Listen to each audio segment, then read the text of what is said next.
पहले का जितने विधायक लोग ठगा है पब्लिक को, इस बार पब्लिक भी उसको विधायक को ठगेगा।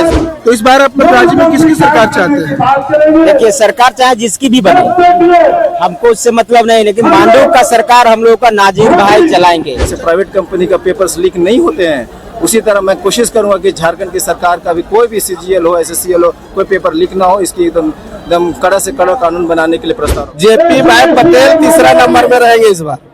उनका कार्यकाल कैसा रहा? कितना काम किया? कुछ काम नहीं किया। जब मैं सरकार में आऊंगा तो मैं ये प्रपोजल रखूंगा कि ये जो एजुकेशन बजट है उसे कम से कम नहीं तो 15 से 20% किया जाए। एक ही खानदान के लोग मांडू विधानसभा पर राज किया है, जिससे मांडू के लोग काफी त्राहिमाम है, लोग ग्रसित हैं, बीमारी की तरह वहाँ ग्रसित हैं। मेरी पहली प्राथमिकता रोजगार होगी और पलायन रोकना होगा। मांडू विधानसभा में जो भी यहाँ का नेतृत्व जिसके हाथ में भी गया, वो तो ना पढ़ा लिखा है, ना सामाजिक कार्य को करने की क्षमता उस पर है। 40 साल से हम लोग ठगे जा रहे हैं, इस बार बदलाव चाहिए। हम लोग तो रोज एक ही आदमी को देख रहे हैं। नमस्कार, जोहार। इस वक्त मौजूद हम हजारीबाग के करजन ग्राउंड में। द्वितीय चरण के नॉमिनेशन के लिए कल आखिरी तारीख है और आज हजारीबाग यूं मांडू विधानसभा के प्रत्याशी, आजाद समाज पार्टी के प्रत्याशी डॉक्टर नाजिर अंसारी अपना नामांकन दाखिल किए हैं और नामांकन सभा को संबोधित करेंगे। और यहाँ पर मांडू विधानसभा की जनता, मांडू विधानसभा के वोटर हजारों संख्या में लोग मौजूद हैं। हम उनसे बातचीत करेंगे कि मांडू का क्या मिजाज है, क्या मूड है, मांडू की जनता का इस बार क्या माहौल है, किसके तरफ उनका रुझान है। क्या नाम है चाचा आपका? मेरा नाम जनता नूनिया है। क्या नाम है? जनता नूनिया। जनता नूनिया। क्या लगता है इस बार मांडू विधानसभा में? इस बार लगता है कि बदलाव का मौसम है, इस बार बदलाव होगा निश्चिंत रूप से। और जितना विधायक लोग और पहले का जितने विधायक लोग ठगा है पब्लिक को, इस बार पब्लिक भी उसको विधायक को ठगेगा इस बार। तो JP भाई पटेल और जो निर्मल महतो हैं, JP भाई पटेल तीसरे बड़े दल से चुनाव लड़ रहे हैं। JP भाई पटेल तीसरा नंबर में रहेंगे इस बार। उनका कार्यकाल कैसा रहा? कितना काम किया? कुछ काम नहीं किया। कुछ नहीं किया। आप बनासो तरफ चल जाएंगे तो रोड इतना जर्जर है कि आपका गाड़ी वहाँ नहीं जा पाएगा। इतना बुरा स्थिति है रोड का। रोजगार तो है ही नहीं, विकास के नाम पर कहीं कुछ नहीं। आप लोग इस बार किस मुद्दे पे वोट कर रहे हैं? क्या मुद्दा होगी आप लोग की प्रमुख मुद्दा? शिक्षा और एक ईमानदार उम्मीदवार।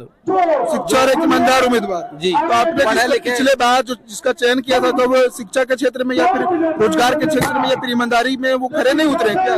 नहीं। क्या नाम है चाचा? इधर आइए। मेरा नाम है किशोराम बेदिया। क्या नाम बोले? किशोराम बेदिया। किशोराम बेदिया। कितना तापमान है मांडू विधानसभा का इस समय? इस बार मांडू विधानसभा में बदलाव का बयार चल रहा है। जिस हिसाब से आज एक परिवार के लोग, एक ही खानदान के लोग मांडू विधानसभा पर राज किया है, जिससे मांडू के लोग काफी त्राहिमाम है, लोग ग्रसित हैं, बीमारी की तरह वहाँ ग्रसित हैं। आज मांडू विधानसभा में जो स्थिति है वो देखने योग्य है। ना तो वहाँ शिक्षा का कोई व्यवस्था हुआ, ना रोजगार का कोई व्यवस्था हुआ, ना सिंचाई का कोई व्यवस्था हुआ, ना अन्य कोई विकास का कोई काम हुआ है।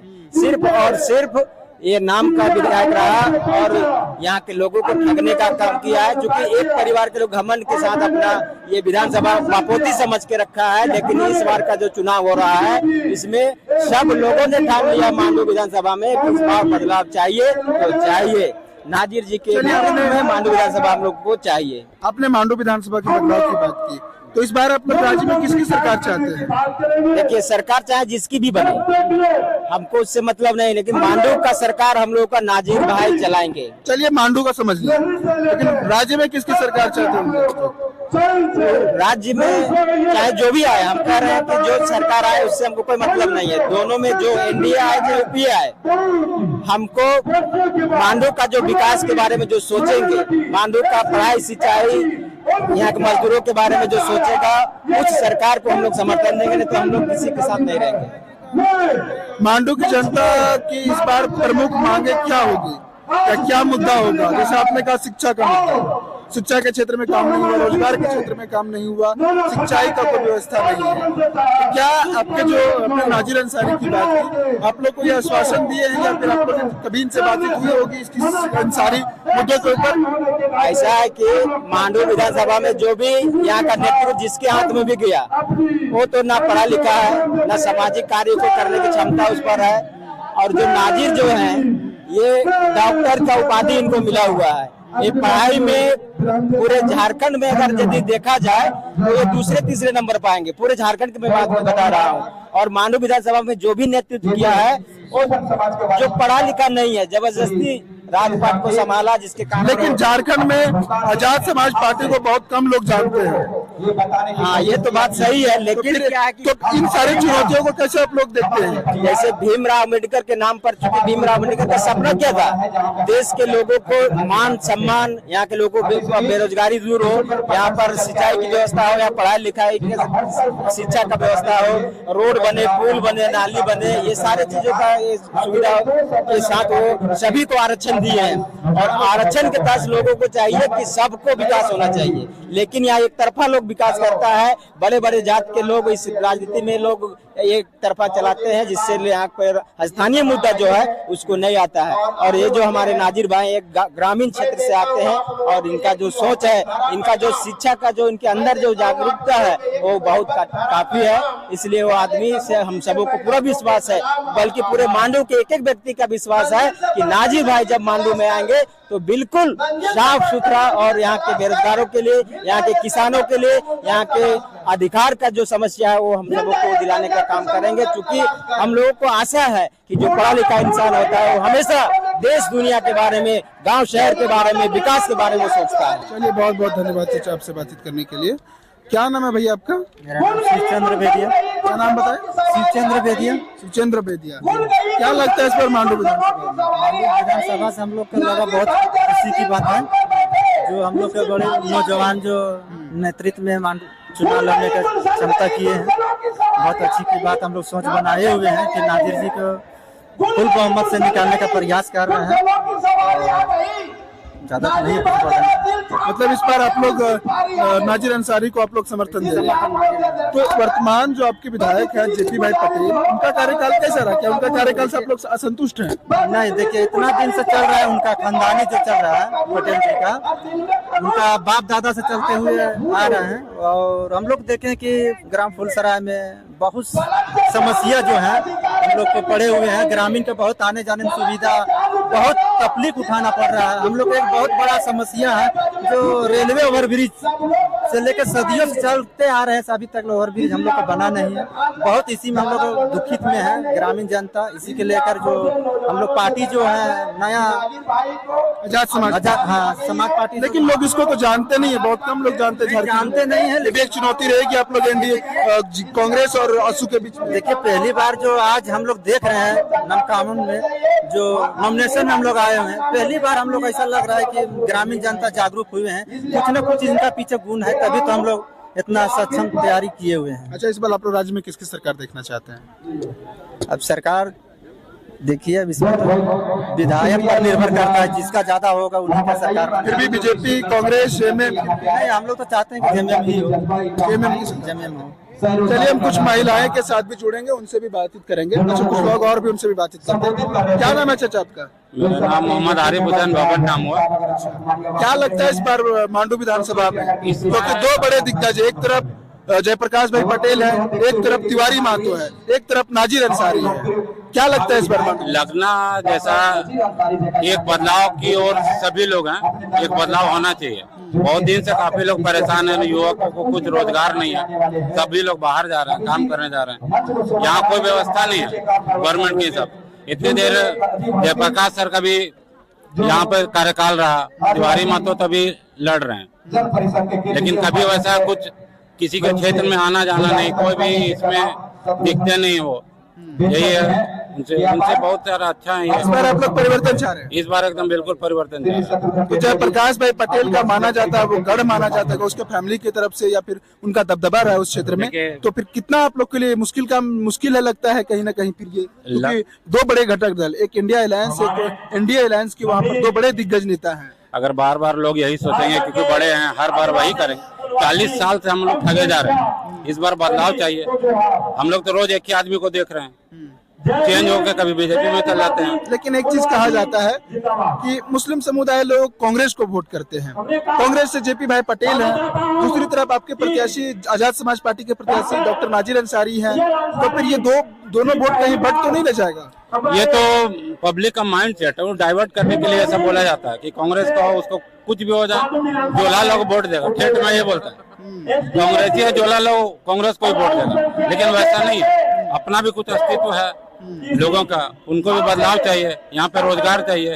लेकिन एक चीज जैसे आजाद समाज पार्टी को झारखंड में बहुत कम लोग जानते हैं, ये भी शायद आपके लिए चुनौती होगी। चुनौती को पार करना ही हमारा मकसद और लक्ष्य है। इस बार का प्रोग्राम जो हो रहा है वही चुनौतियों को हम लोग को पूरा करना है, इसलिए हम लोग अपना दिखा रहे हैं पावर, और देखना है और जीतेंगे भी इंशाल्लाह।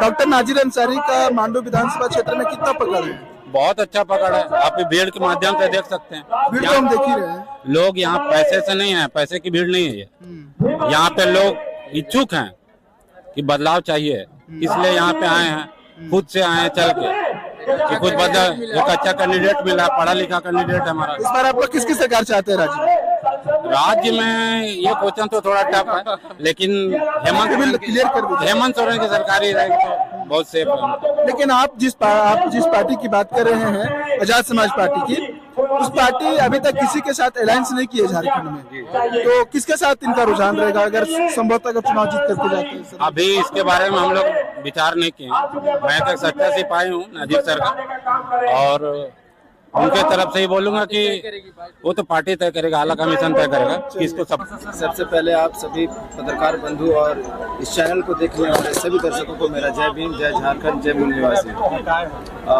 नॉमिनेशन बहुत ही अच्छा रहा और जो जनसैलाब आया है ये कहीं ना कहीं प्रतीक है कि इस बार मांडू विधानसभा में एक परिवर्तन का लहर है, एक बदलाव का लहर है, और इसके लिए मैं मांडू विधानसभा के सभी वासियों को तहे दिल से शुक्रिया अदा करूँगा। आपके क्षेत्र में दो बड़े दल, घटक दल एनडीए और इंडिया अलायंस है, तो आप अपने आप को कहाँ देखते हैं? मैं समझता हूं कि अब राजनीति में एक परिवर्तन आ रहा है। अब लोग पार्टी नहीं कैंडिडेट देखना शुरू कर दिए हैं, और एक कैंडिडेट का चयन, अब पार्टी का चयन नहीं हो रही है, अब कैंडिडेट का चयन हो रहा है। एक शिक्षित उम्मीदवार पूरे मांडू विधानसभा को खोज रही है और मैं इसका विकल्प हूँ। उम्मीद करता हूँ कि मांडू विधानसभा मुझे अपनाएगी और एक नई उम्मीद के साथ एक नई जिम्मेदारी मुझे सौंपेगी। जनता को क्या संदेश देना चाहते हैं? जनता को सबसे पहले तो बहुत बहुत धन्यवाद और आभार प्रकट करूंगा कि उन्होंने मेरा इस नामांकन में इतनी दूर दूर से लोग आए हैं, घर बच्चे सब लेके आए हैं, उनके लिए बहुत बहुत धन्यवाद। और आने वाला 20 दिन हमारे लिए कठिन है, क्योंकि आने वाले 20 दिन में कई पार्टियां, कई लोग प्रलोभन देंगे, डराएंगे, धमकाएंगे। इससे हमें हताश नहीं होना है, हमें अपने मछली के आँख पे नज़र रखनी है और हमें सिर्फ और जीत की तरफ अग्रसर रहना है। डॉक्टर नाजिर अंसारी अगर जीत के आते हैं तो पहली प्राथमिकता क्या होगी? वैसे तो मुद्दे हजार है, लेकिन मेरी पहली प्राथमिकता रोजगार होगी और पलायन रोकना होगा। शिक्षा को लेकर के क्या सोचते हैं अभी जो स्तर है झारखंड में? देखिए, शिक्षा का बजट झारखंड सरकार में शिक्षा का बजट बहुत कम है। मैं समझता हूं कि अगर किसी भी समाज का विकसित करना हो, सामाजिक या आर्थिक विकास करनी हो, तो सबसे पहले आपको शिक्षा का स्तर बढ़ाना होगा, शिक्षा की बजट बढ़ानी होगी। जिस दिन ये नहीं बढ़ेगा तब तक कोई भी राज्य, कोई भी देश, कोई पंचायत विकास नहीं करेगा। तो मेरे हिसाब से जब मैं सरकार में आऊँगा तो मैं ये प्रपोजल रखूंगा कि ये जो एजुकेशन बजट है उसे कम से कम नहीं तो 15 से 20% किया जाए। मांडू जो क्षेत्र है वो एक कृषि प्रधान क्षेत्र है, वहाँ काफी ज्यादा संख्या में किसान रहते हैं, उनके लिए क्या पॉलिसी है? देखिए, टाटी, खासकर टाटी झरिया एक ऐसा पंचायत है, ऐसा प्रखंड है जहाँ पर कृषि का बहुत उपयोग है। वहाँ पर मकई, खीरा ये सब काफ़ी होता है, मखाना वगैरह काफ़ी होता है। आप यकीन मानिए कि वहाँ के लोग मकई और खीरा उगा रहे हैं, लेकिन वहाँ के लोकल लोग को रोजगार नहीं मिल रहा है। तो मैं समझता हूँ कि ऐसे केसेस में मैं ऑर्गेनाइज्ड वे में इंटीग्रेटेड कल्चर लाऊंगा, जहाँ पर जो लोग रह रहे हैं, जहाँ खेती कर रहे हैं, उनका सही दाम मिले और सही तरीके से उन्हें रोजगार उस क्षेत्र में, कृषि क्षेत्र में मिले। आप युवा हैं, युवाओं को क्या संदेश देना चाहेंगे अपने क्षेत्र में? जैसा कि डॉक्टर भीमराव अम्बेडकर ने कहा है, शिक्षित रहो, संगठित रहो, संघर्ष करो। मैं चाहूँगा कि मेरे नौजवान हमेशा संगठित रहें, संघर्ष करें और शिक्षा के क्षेत्र में आगे बढ़ें।